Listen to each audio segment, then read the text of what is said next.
All right, looking at the 2017 Chieftain Limited.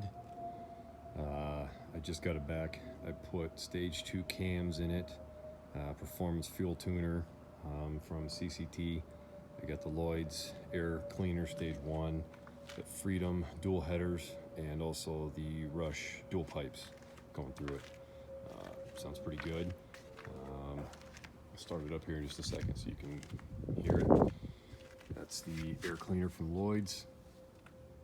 I got the blacked out version, and I put the Hogworkz halomaker LEDs in this morning, and the pass lamps. So I'll show those to you as soon as I get the bike on.